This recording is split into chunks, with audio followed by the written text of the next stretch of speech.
Hello there, Cancers. Welcome. So, when I was shuffling out this spread for you, I do have an image that I want to convey to you. And there were words that came through. And so it's not so much about the image, it's mainly the words associated with it, okay? I feel like it has more importance. So first of all, I see this bedroom scene. Okay, so there's like a window, and it opens out into the I guess the backyard of the house, and there's a tree with like a tire swing that's nailed to the branch of the tree. And then in bed, you have this little boy. He's very, very young. He's probably like 6 or 7. He's looking out into the window. The window's open. He's looking out at the tree. And so what I started to see was the scene is moving. So it's like a nighttime scene. He's supposed to be in bed. He's kind of bored. He doesn't want to sleep yet. He wants to like go outside and play. But it's nighttime, so his parents are probably forcing him to go to bed, and they're assuming that he's sleeping, but he's looking at the tree, and you see the passage of time. So it's a nighttime scene, and then the earth kind of moves and shifts, and then the sun starts to rise. And then you see this passage of time where it's like winter starts to come in, the snowflakes start to kind of come in through his window, and then after that the snow melts, and then the spring season starts to come in, and you have cooler weather, and you have like sun streaming into this window. So he's looking at the passage of time, the passage of all the seasons from his window. And the words and the phrases that I started hearing is definitely the passage of time, wanting to grow up, wanting to be out there, wanting to be an adult, wanting to be able to dictate your own life, when to sleep, when to go outside, when to eat. And I feel like this is somebody who's very eager to grow up, okay? And I also feel like it's like wanting that independence. Okay, so what I'm feeling is I feel like for many of you, you might be this child that I'm seeing. And let me talk a little bit about the past, okay? Because I feel like first of all, the Mercury retrograde cycle is going to be throughout the month of November. We are starting Mercury retrograde on the 31st of October, and it's going to end, it's going to run through the first 3 weeks of November, but then the last week of November, we have like a shadow period. And so pretty much all of November is going to be about revisiting things. And then I feel for you guys in particular, it is going to be revisiting the choices that we have made, the decisions that we have made, so that we can glean and extract wisdom from it. Okay? So I feel right off the bat, this month might be a little bit uncomfortable because you're confronting your demons. You're confronting the past. You're confronting choices and decisions that you have made in the past. And I do feel the month brings about immense opportunities for transformation. If you don't like where you are, you're going to be able to change location. If you don't like the things that you have done in the past, you're going to be able to do like a 180, change direction, take a different path. If you don't like the person that you're around, you're going to be able to change your group of friends. If you don't like the lover that you have, you're going to be able to switch things up, get out of situation. So I do feel like it's a very reflective type of a month. Okay, so going back to that original image, let me talk a little bit about where I feel like the pieces are fitting in for you guys. I feel as if for many of you, when you were younger, you were very eager to grow up. Okay, you wanted to kind of like get out into the world, get your hands dirty, experience things, live life, and just not have to. I just feel like this sense of like feeling that life is like an unopened box, like a present wrapped up in a bow, and with wrapping paper, and you're so eager to like tear it open and just get your hands dirty and just really embrace and live life. And I feel for many of you, this can come in all forms and shapes and sizes, like wanting to, you know, really experience all the nitty gritty things in life. Okay. I see a lot of experimentation when it comes to drugs, alcohol, even like, you know, overindulging in those things, but also wanting to just, you know, really grab life by the horns and live as if there's no tomorrow. Okay, because like the image of that child is coming through. It's a child that is very like innocent, naive, and things like that. So I feel like you kind of like, you know, rushed in there, like, let's do it first, ask questions later. And I feel like it was a cycle, like a spiral, where you might have gotten involved with the wrong people, you might have experimented with the wrong things, experimented with the wrong substance, experimented with the wrong relationships. And I just see like a lot of overindulging and wanting to just really, really experiment. And then I also felt like for many of you, you might have been like on the flip side, on the opposite end of the spectrum. I see somebody who's like really, you know, like who has had to grow up at a very young age. There were a lot of like expectations imposed upon many of you. It kept you on the straight and narrow, right? Like it kept you going through school. It kept you very responsible. It made you kind of like very, very straight-laced. And then whatever age you're at, maybe, you know, going off to college, or maybe in your 30s, or maybe even now in your 40s, whatever age you're at, you went through a phase where you just like, I want to indulge. I want to, you know, let loose. I want to have no restrictions. I want to have no baggage. I just want to be irresponsible. Like just, I feel like that tug and pull with many of you. And so the first group of you, I do feel like you needed to experiment it. You needed to, you know, overindulge. You needed to get yourself in wrong situations with the wrong people even, in order for you to learn, in order for you to shape up, in order for you to realize that, oh, you know, been there, done that, not for me. Okay. And then that first group of you, you have come in with this energy as the Emperor. This is somebody who is, you know, has a lot of life experience under their belt. They know who they are. They know themselves really, really, really well. Okay? They know what works for them. They know what doesn't. They know what types of people they want to be with. They know what career path is good for them. And they also know what not to get involved with. Okay, like never again. So I feel like, you know, you've come into this sense of like strength and fortitude and just knowing yourself inside and outside very, very well. And then I also see on the latter group of you, group number 2, that were like late bloomers, getting out into the world and being able to overindulge in all of that at a very at a later age. And I feel like you're at a point where you want to shirk responsibility. You're just like, I've lived my life as a straight-laced person for so long, and I just want to break free from it. So I felt like life has been a series of constraints, a series of just like limitations. People telling you, you know, these are the limits. You can't really get past the limit. Or people telling you these are things you're expected to do. So I do feel a situation where there might have been a lot of restrictions. There might have been a lot of like rules are rules. Rules are put in place, and you just have to, like, you know, obey the rules. And so what's coming through here? 10 of Swords.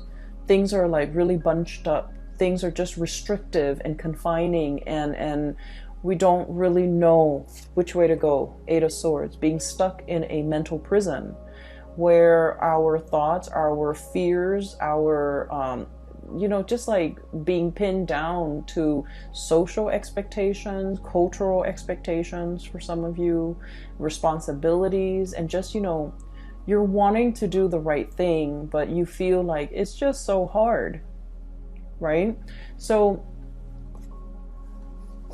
I feel, regardless of, you know, whether you're group A or group B, you needed to experiment what it means to be irresponsible. You needed to experiment what it means to be, you know, a straight-laced person, because what you're looking for is that middle ground. Okay, what you're looking for is moderation. What you're looking for is kind of like straddling that middle ground and balancing this this side of you that's very responsible, and letting yourself indulge once in a while, but not letting the need to overindulge kind of like overtake your life to the point where you can't function.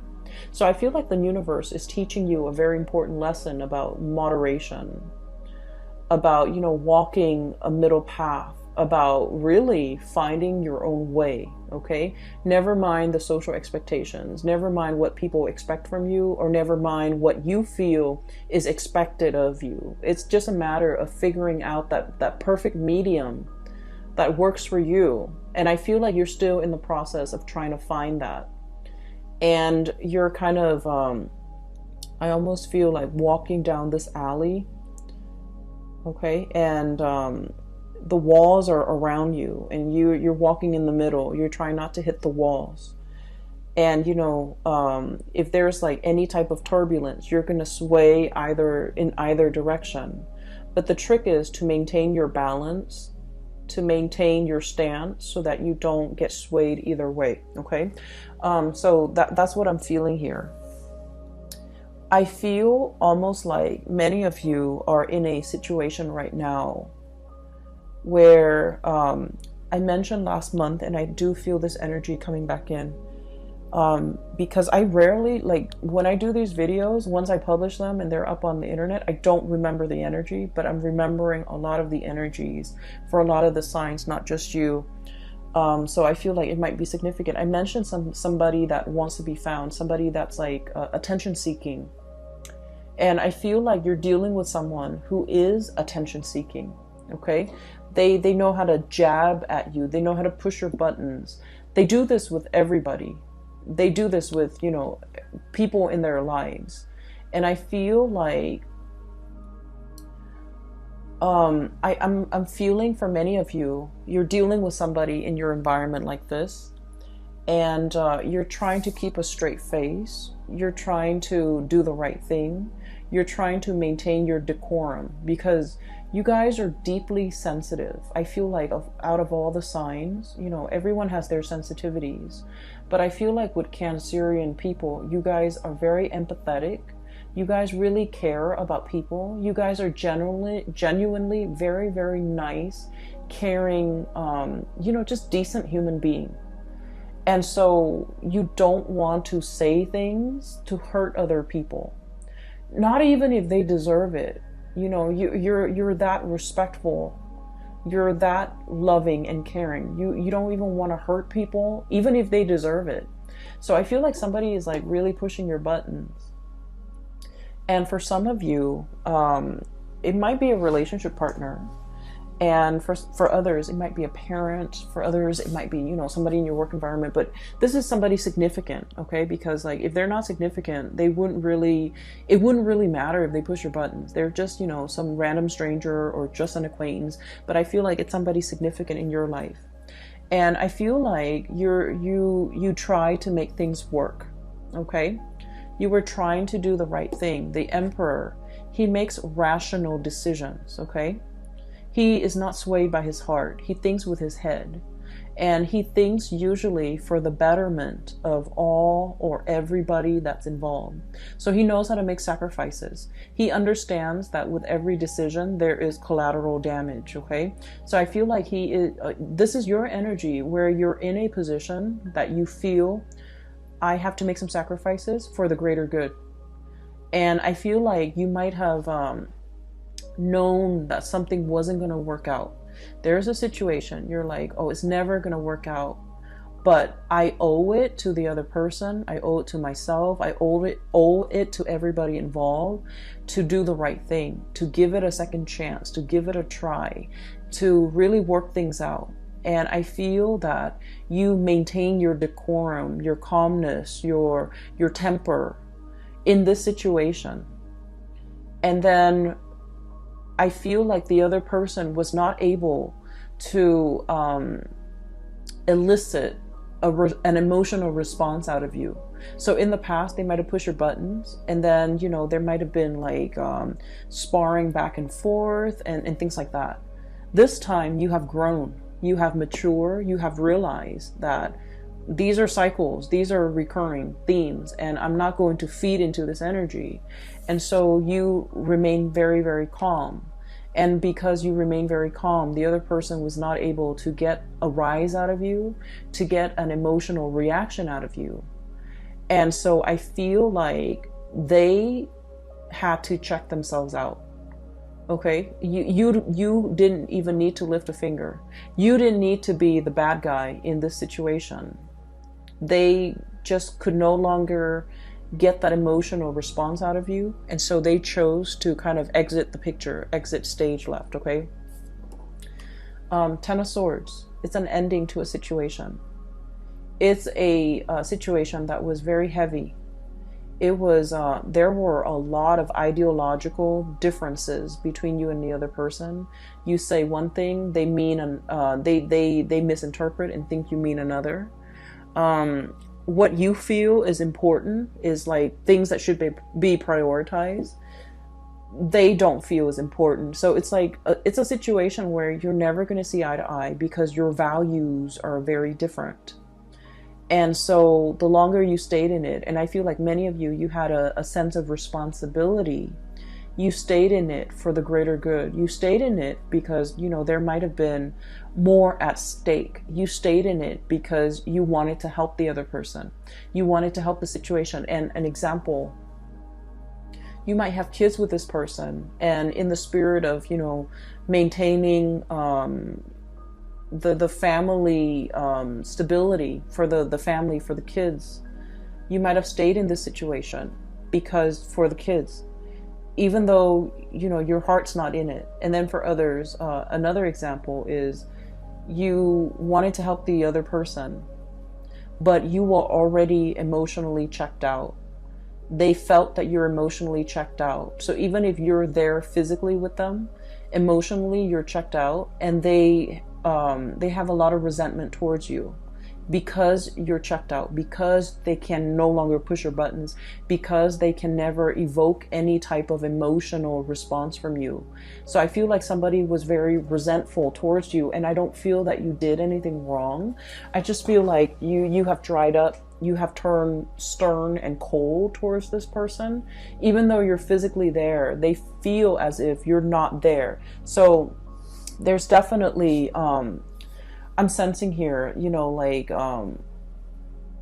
it's done and over with, and I feel like you're strategizing as to how to extricate, how to leave, how to, you know, get out of it. And what we have though with the Eight of Swords, this is, you know, being bound in that mental prison, not knowing where to go, even though you have the tools at your disposal to kind of like cut yourself free. What's coming through is we do have an unraveling process, okay? Two of Wands, the ribbons, everything is like unraveling. Everything is coming loose. Everything is becoming lighter. The burden is no longer there. And then you have a situation where things are just becoming lighter, becoming easier, becoming better. But we're definitely dropping a lot of burdens, okay? I have the Death card, which signifies to me transformations, seeing the light at the end of the tunnel. For those of you who have been in a very difficult, rough situation, this is pretty much, you know, I look at this as when we're in this space where we're walking towards the light, we're in this tunnel, and it's really hard to see. The size of the tunnel could be, you know, God forbid, covered in spiders, covered in yucky stuff. It's very dank and damp in that tunnel. We can only see like so far ahead of us. We don't know if we reach out what's going to be there, you know. So it's a very uncomfortable situation. It's claustrophobic. It's dark. It's menacing even, I feel, for some of you, but it is not comfortable. It's not comfortable, but there's some light streaming through at the end of it. So you do see an end in sight. You do see that there's an end date. There's a change coming into the picture, and I have the exact date when that transition is going to happen. And so your mind is kind of like lightened as a result of it. The burden is lightened because you understand that there's light at the end of the tunnel. There's an end date. There's an end in sight. And you're going to be able to make some major transformations happen in your own life once that date is here. Okay, so I definitely feel a situation that has been problematic for some of you. This is a work situation where there might have been a lot of bickering, where there might have been a lot of stop starts, like false starts even, where decisions cannot be made. Okay, like one decision is contingent upon another. And then you also have a situation where some of you could be in a leadership position and you're managing people that are just like immature, difficult to deal with, difficult to train, who get super defensive when you're trying to give them like constructive feedback. And there's so many of them and they all exhibit the same types of personality. So it's a very emotionally taxing, emotionally draining experience. And then you realize that, you know, if you're in a supervisory position, for example, you realize, oh, there's an end in sight. Maybe it could be for some of you the end of a fiscal year where they might no longer be your subordinate. And then for others, it might be the end of a lease, the end of a housing situation, the end of a lease. For others, it might be, you know, the end of a contract, the end of a work contract where you're shifting into something new. Or even just, for some of you, I do see like a change, a major change in your environment. It could be a housing situation, somebody moving in, somebody moving out. You might be moving location altogether. And then for others, it's just something so liberating and so freeing that you're looking forward to this end date. Okay, so I feel like you have something extraordinary that you're looking forward to, and it's going to change your life as you know it. It's going to bring about a major uptick in your standing, in your energy, and just energetically, I do feel like the burden has been lifted, the weight has been off your chest, and just you're no longer dealing with immature and just, you know, attention seeking people who know how to push buttons. Okay, so that's looking very, very good. Let me see. There was another image that I saw and I can't for the life of me remember. I did this, I think, with the Gemini people too. They got two images and I forgot one of them.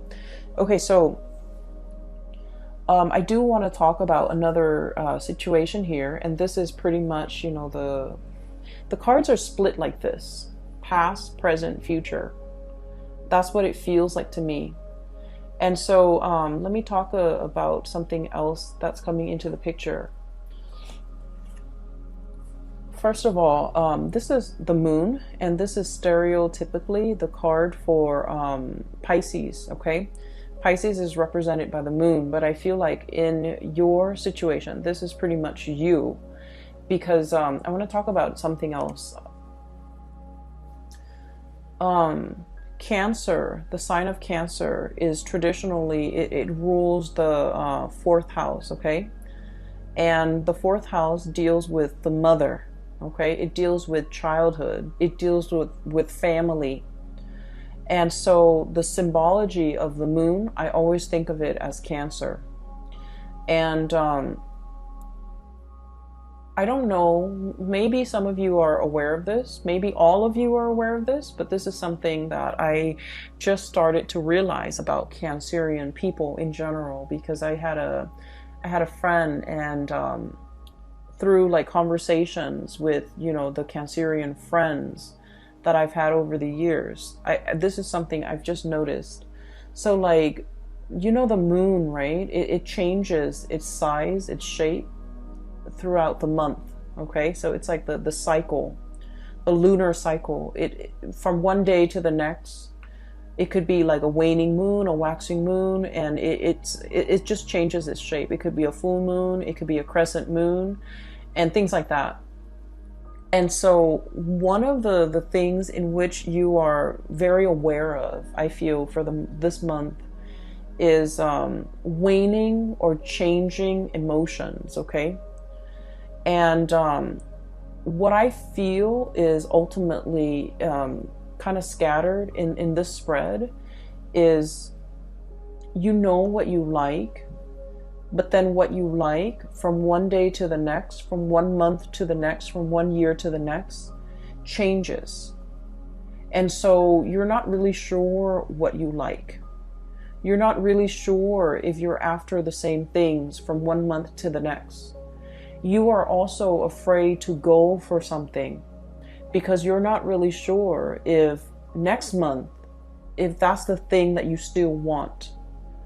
And then you're afraid to go after something big because you're not sure if all the energy and the effort that you expend into this thing, is it going to be worthwhile when next year rolls around?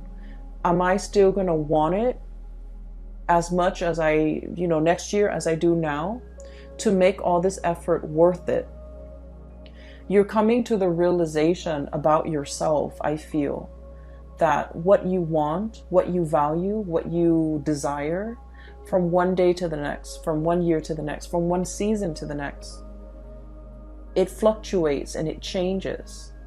And because it fluctuates and it changes, you might be in a position where you just wait for things to happen to you rather than going out into the world and making things happen for yourself.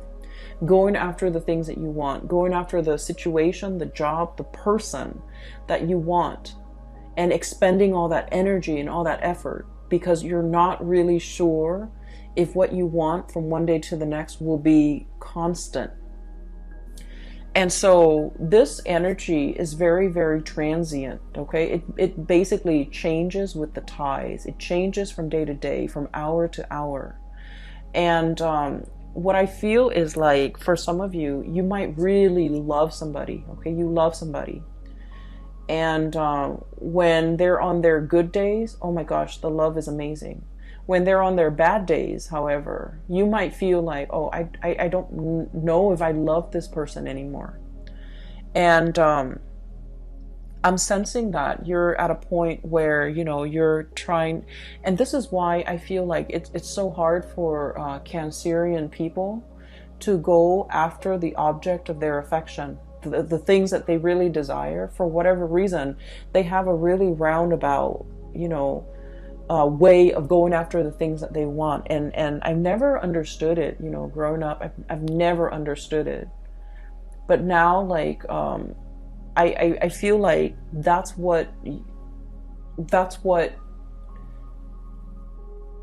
your MO, that's your method of operation, because you're not really sure, okay?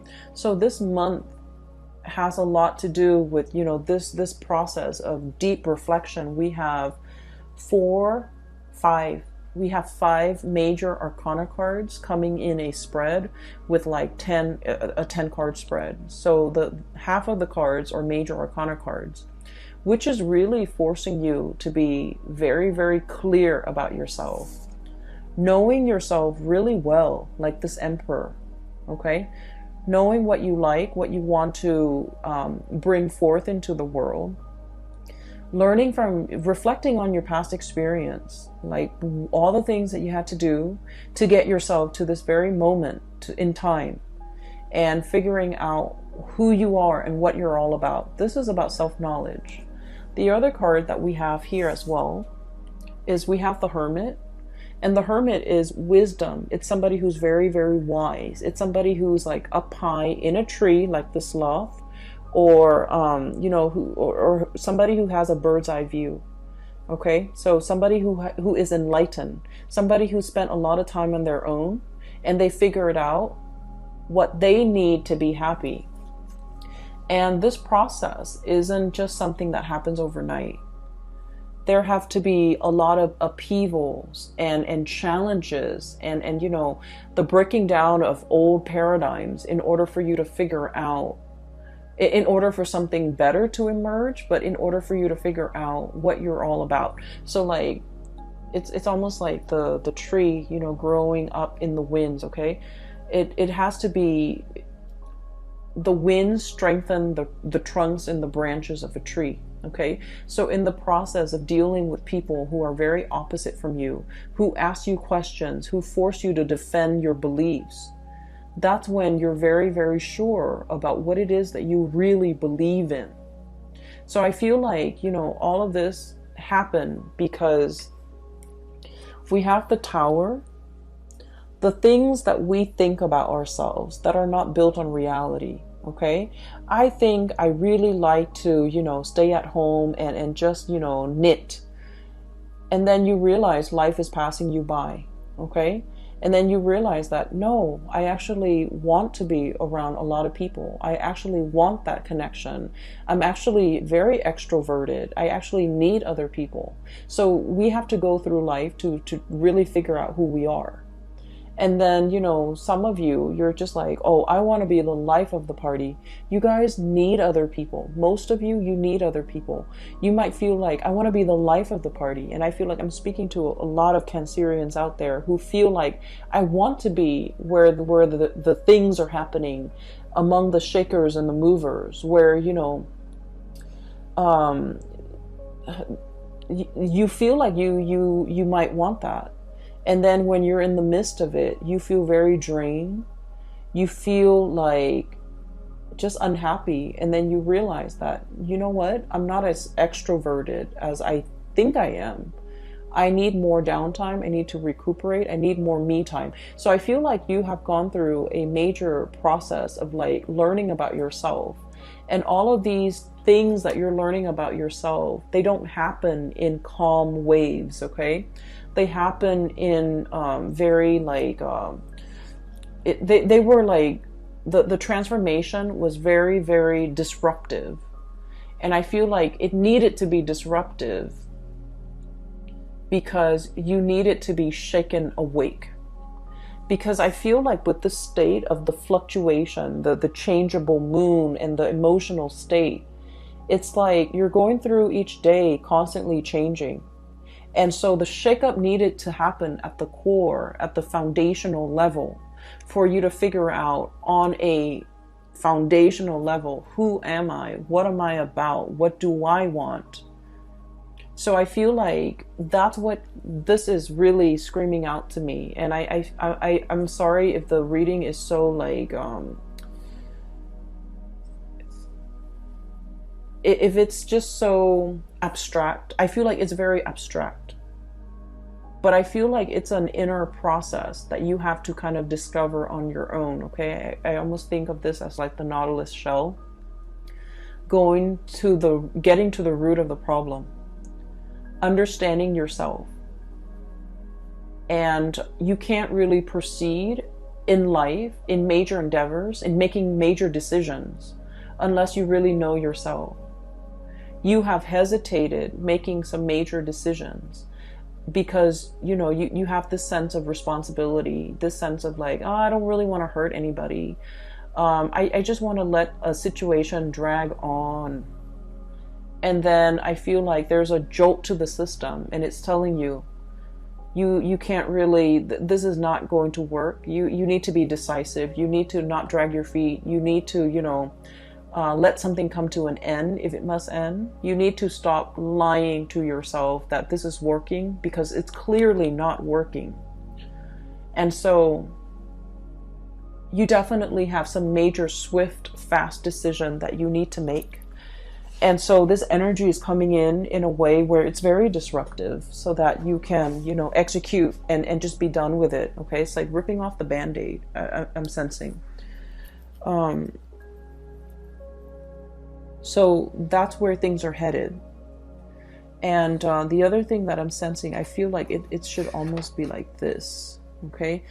All the major arcana cards are stuck together. That's what it feels like to me. The 4 major arcana cards should be here.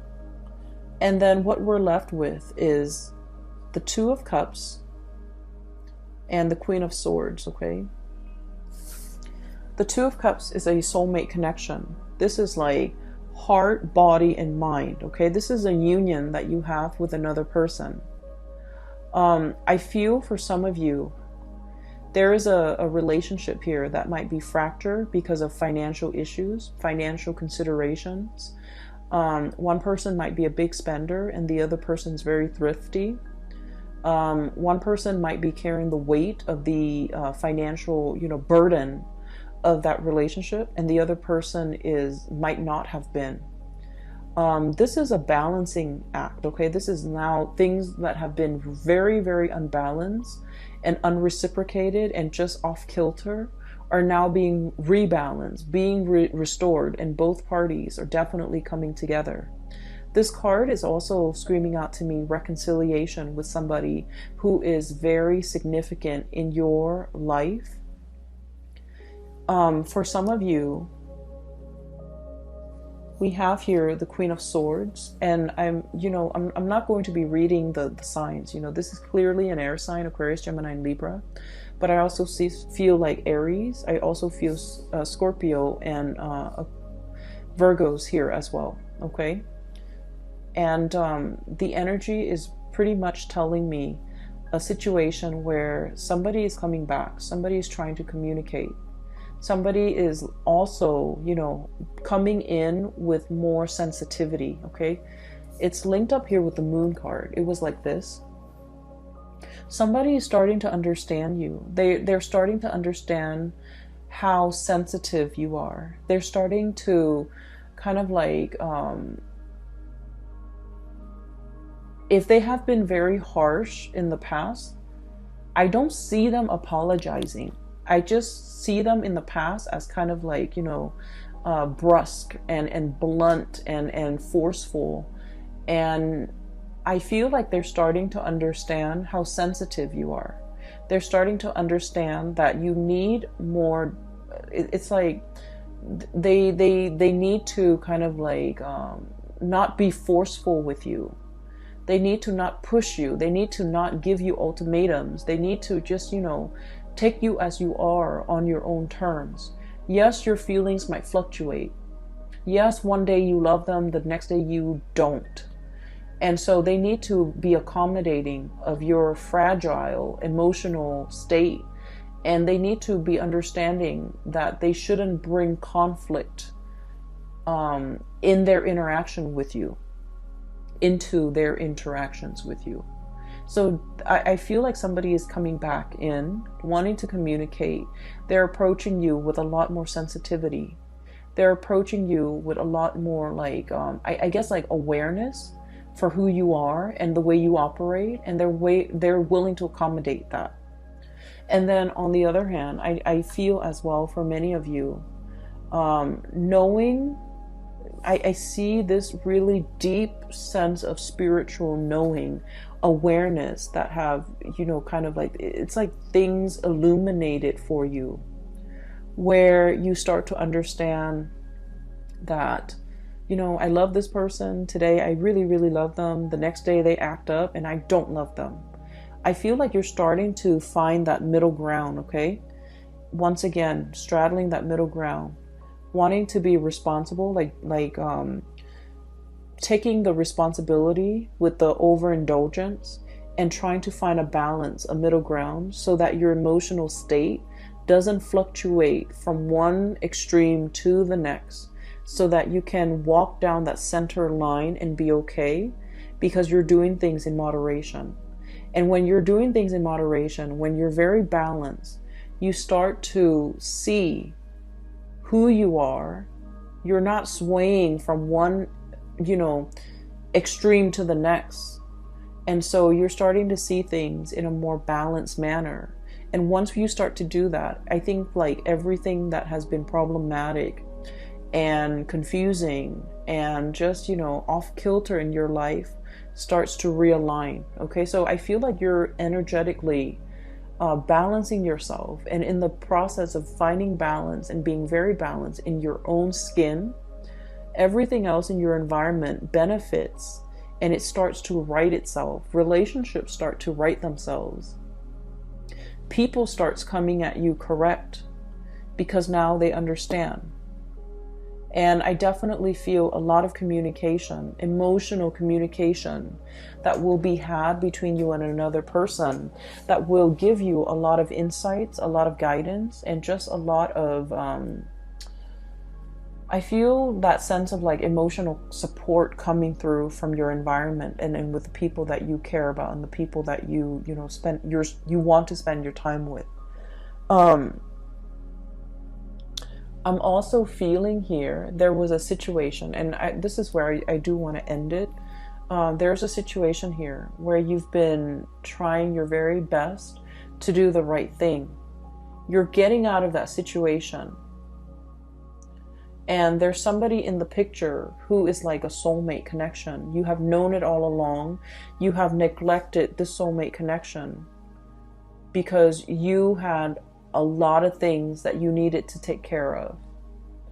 And now that, this transformation is happening in your life, you have a new path that you can walk towards.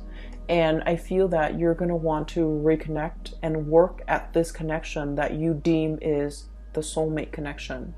Somebody that is like, I almost feel like they're the yin to your yang and vice versa. Okay, so I will leave it at that. All right, Cancers, I hope the reading has been helpful for you. I hope it resonates. I hope you're not upset with me for being harsh with you guys.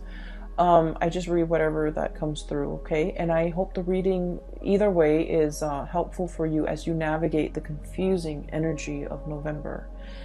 Best of luck. And for those of you who are interested in a reading, I do have a link in the description box below for a psychic. Her name is Bridget. She's based out of California and she's very good at her craft. I highly recommend that you get a reading with her.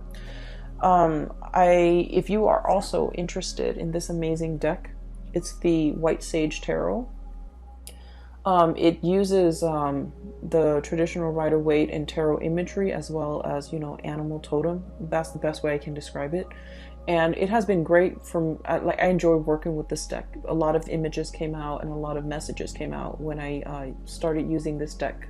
And so the link for that is also in the description box below. Support your local artist and visit her site. She also has other things like other artwork and things like that for sale. All right, I will talk to you guys soon. Have a wonderful November and happy Thanksgiving for those who are celebrating. I hope you have a tremendously amazing time with your loved ones and your family, and I will talk to you soon, okay? Take care.